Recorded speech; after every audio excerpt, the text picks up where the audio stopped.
The call comes in at 5:41 in the morning. Not from a customer, not from the media, from the board. The CEO is already awake when the phone vibrates against the glass nightstand. People at that level usually are. Sleep changes when thousands of jobs and billions in market value can move before sunrise. Outside the apartment, the city is still dark. Inside, 3 different screens are already glowing. A draft earnings statement, pre-market trading, a message from the CFO marked urgent. The company just posted another profitable quarter. Revenue is up. International expansion is ahead of schedule. Customer demand is still strong. On paper, the business looks healthy, but one number came in below expectations. Future guidance was lowered by 3% after rising operating costs squeezed margins harder than analysts predicted. 3%. That is all it takes. By the time New York opens, hedge funds will already start reducing exposure. Analysts on financial television will question whether the company's growth story is slowing down. Headlines will spread across trading desks before most employees even arrive at work. Inside headquarters, people still think it was a good quarter. The market sees weakness. Because public companies are not rewarded for stability, they are rewarded for momentum, for confidence, for the appearance that growth will continue without interruption. And the moment confidence weakens, the machine reacts almost automatically. Budgets tighten, expansion plans slow down, hiring freezes appear. Managers get told to improve operational efficiency. The language sounds controlled, professional, clinical. The consequences are not. That is one of the first things people misunderstand about CEOs. Most people imagine someone powerful enough to control the machine from the top. But once the company becomes large enough, the relationship starts reversing. The machine begins controlling them. And this is where the story actually starts, not with leadership, not with ambition, not with startup culture or motivational business advice. This is a story about what happens to people once they spend enough time inside systems built around capital, expectation, and institutional pressure. About how founders who once obsessed over products slowly become operators managing perception for investors, analysts, and markets they will never fully satisfy. At some point, the company stops belonging to the founder. It starts belonging to the structure around it. The beginning still feels different though. Smaller, closer to reality. A startup with 8 employees does not care about media narratives, yet. Nobody is sitting in conference rooms debating quarterly optics. Nobody is rehearsing answers for earnings calls. The founder still feels every consequence directly. Cash is oxygen. Customers are survival. One failed month can end the company completely. You spend the afternoon fixing bugs yourself, then answer support emails after midnight because there is nobody else to do it.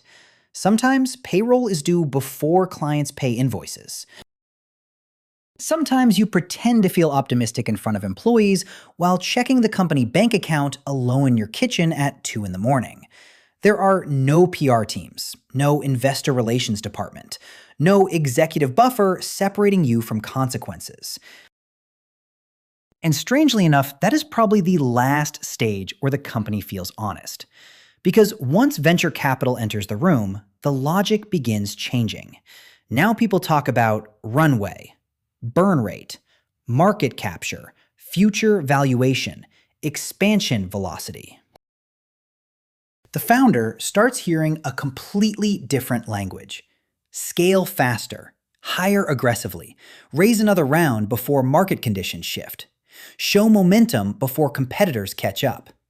The company may still look small from the outside, but the system around it is already teaching the founder what the market actually rewards. Not patience, not resilience. Growth itself becomes the product, and the people who survive inside that environment eventually learn something dangerous. Reality still matters. but perception moves faster. The company keeps growing. Revenue climbs quarter after quarter. More employees join every month. New offices open. Investors praise the business publicly. Podcasts invite the founder to talk about leadership and innovation. On the surface, it looks exactly like the startup success story people want to believe in. Inside the company, though, something has already started changing. The founder no longer spends most of the day building anything directly. The calendar fills with board meetings, investor updates, hiring discussions, leadership reviews, forecasting sessions, and strategic planning calls. Entire weeks disappear into conference rooms and spreadsheets. New executives arrive, heads of operations, finance teams, VP layers, middle management, reporting structures. And somewhere during that growth, distance starts appearing. Not distance from the company, distance from reality itself. At 50 employees, culture still feels personal. At 150, culture starts becoming language, slides, messaging, internal branding. Dashboards slowly replace instinct. Metrics replace proximity. Information no longer arrives raw. It gets filtered through layers of incentives before leadership ever sees it. Managers learn which numbers calm investors. Departments learn how to present weakness as temporary. AVP spends 3 days polishing a growth presentation, while the operational problem underneath it remains unresolved. This is where execution quietly turns into management, and management slowly turns into theater. Hiring accelerates, partly because expansion signals momentum to the market. New markets open before operations are stable because slowing down could damage valuation. Internally, people still talk about mission and culture. Externally, the conversation becomes almost entirely about growth. And those two things are not always aligned. Board pressure increases in subtle ways. Nobody openly says they are afraid. Nobody says panic. They use cleaner language instead. Scalability, positioning, efficiency, long-term upside. But underneath all those words is something much simpler: expectation. The company is no longer judged for what it is today. It is judged for what investors believe it could become tomorrow. And once that happens, founders begin losing control in ways most people outside the building never fully notice. Because the company is still growing, but the narrative surrounding the company is becoming more important than the people actually building it. And once the business reaches that stage, the next transformation becomes unavoidable. Because now the company is no longer just operating inside the economy. Now it enters the machinery of capital itself: public markets. Institutional money, pension funds, quarterly earnings pressure, Wall Street. At this level, companies stop being evaluated like businesses. They start being evaluated like financial instruments. The product still matters. Customers still matter. But they are no longer the center of gravity. Predictability becomes the obsession. Can revenue grow every quarter? Can margins improve consistently? Can leadership maintain confidence long enough to keep capital flowing into the company without interruption? Because now the business is tied to things much larger than itself: retirement funds, index funds, institutional portfolios. Pension systems managing trillions of dollars. And all of them depend on one thing above everything else: confidence. The CEO is no longer optimizing for the best possible product. The CEO is optimizing for stable signals, stable forecasts, stable guidance, stable growth, stable market confidence. That is why earnings calls feel rehearsed down to individual sentences, why executives spend hours preparing for interviews that only last 20 minutes. Why one uncertain answer during a live interview can erase billions in valuation before lunch. Sometimes the actual quarter matters less than the story told about the next one. A company can report record profits and still lose massive market value if future expectations weaken. That is how sensitive the system becomes. And once a company goes public, entirely new forces enter the room. Activist shareholders, institutional investors, analysts, investor relations teams, financial media, PR consultants, regulatory optics. Nobody walks into a boardroom and directly says, "Fire people so earnings per share improves." They do not need to. The incentive structure already communicates it silently. If growth slows, pressure builds. If valuation drops, restructuring starts, budgets tighten, hiring freezes appear, departments suddenly become inefficient. And almost every time, the shock gets absorbed downward first. Middle management, employees, contractors, regional offices. Meanwhile, executive compensation often remains tied to stock performance itself. That is the part most people never really see clearly. The market does not reward stability. It rewards the appearance of unstoppable growth. And the longer someone survives inside that environment, the more it changes them psychologically. At the beginning, founders know every employee personally. They answer customer complaints themselves. Problems feel human because the distance between decisions and consequences is still short. Later, everything becomes filtered through scale. Security teams, media training, board oversight, legal review, PR management. The CEO stops speaking casually because every sentence carries financial consequences. A single interview can trigger panic. One weak earnings call can erase years of growth in a single afternoon. Visibility becomes its own form of pressure. Sleep gets lighter. Trust gets harder.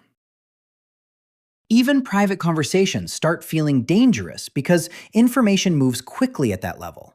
Executives begin checking market reactions before checking family messages in the morning. Lawyers review public statements before they are posted. PR teams monitor headlines in real time during interviews. And slowly, a strange emotional distance starts forming. Not just from employees, from normal life itself. The higher the position becomes, the fewer honest conversations remain possible. You cannot look uncertain in public. You cannot react emotionally. You cannot admit fear openly. Because markets do not reward vulnerability. Markets reward control. So over time, the founder who once built products slowly becomes someone managing reactions. Expectations, narratives, and institutional emotion at industrial scale. And eventually, the pressure stops feeling temporary. It starts feeling structural. The higher the position becomes, the less honest you are allowed to be. At a certain size, the company stops behaving like a business. It starts behaving like infrastructure. The products still exist, customers still buy them, employees still arrive at work every morning. But underneath the surface, the company becomes tied to retirement systems, supply chains, labor markets, regional economies, and sometimes entire cities built around its presence. That is when the CEO's role changes again, not upward, outward. The company now operates across countries, political systems, regulatory environments, and financial institutions simultaneously. At this level, growth is no longer driven only by products or execution. It is driven by access. Access to regulators before policy changes become public. Access to lawmakers shaping labor rules and tax incentives. Access to media narratives during moments of crisis. Access to institutional alliances strong enough to absorb reputational damage before investors panic. This is where lobbying enters quietly. Not always through corruption, not always through conspiracy, mostly through relationships, timing, influence. Proximity to decision-making. A large corporation does not simply react to regulation anymore. It helps shape the environment regulation emerges from. The CEO now spends time with government officials, policy advisors, legal strategists, media consultants, investment groups, and institutional investors managing trillions in capital. Because at this level, perception becomes geopolitical.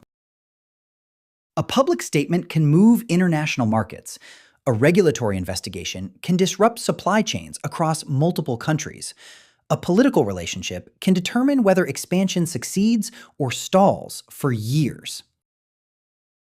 And the larger the institution becomes, the more protected it often becomes from consequences smaller companies would never survive. That protection has structure behind it: institutional alliances, reputational cover, strategic timing, narrative management. The company no longer behaves like a startup competing for survival. It behaves like a node inside a larger network of capital and influence. And the CEO becomes the interface between those worlds, between money and politics, between markets and public trust, between private incentives and public consequences. At this level, the company is no longer reacting to the system. It is helping shape it. And that is where the biggest illusion finally breaks apart. Most people grow up believing large corporations are designed to reward the smartest ideas, the hardest workers, or the most ethical leadership. But systems this large are not optimized for morality. They are optimized for stability. Not emotional stability, institutional stability. The preservation of confidence, the protection of liquidity, the uninterrupted flow of capital. That is why profitable companies can still cut thousands of jobs, why stock prices sometimes rise after layoffs, why executive bonuses survive while entire departments disappear. Because the system is not primarily asking companies to protect people. It is asking them to protect the structure holding investor confidence together. And that changes what leadership actually means. A successful CEO at this level is not always the best builder, not always the smartest operator. Often, they are simply the person most capable of absorbing volatility without allowing the market to lose faith. They maintain narrative. They manage perception. They stabilize expectation long enough for capital to remain calm. And once you understand that, many corporate decisions stop looking irrational. They start looking structurally inevitable. Most large companies are not designed to protect people. They are designed to protect the structure that owns them.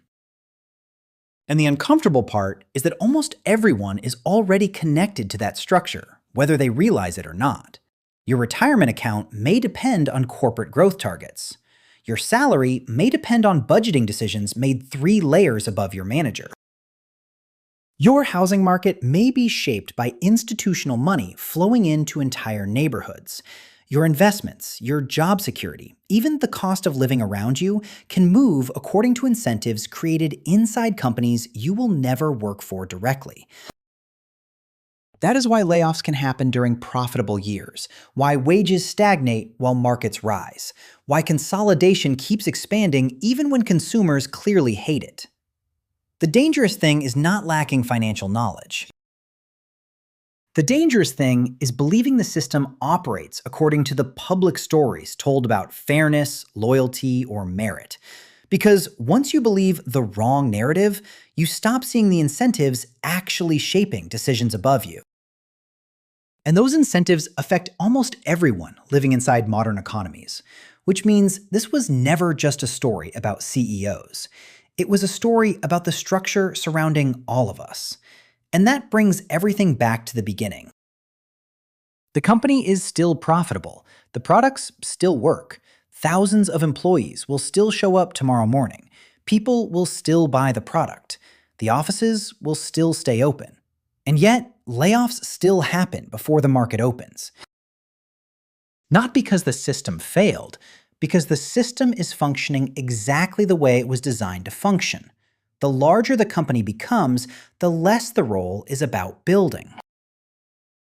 And the more it becomes about protecting the structure that already exists. At the highest level, a CEO is no longer paid to fully understand reality. They are paid to maintain confidence in the system built around it. If you want more breakdowns about how money, power, and institutional systems actually operate beneath the surface, subscribe now. Because the deeper you look into the machine, the harder it becomes to see the world the same way again.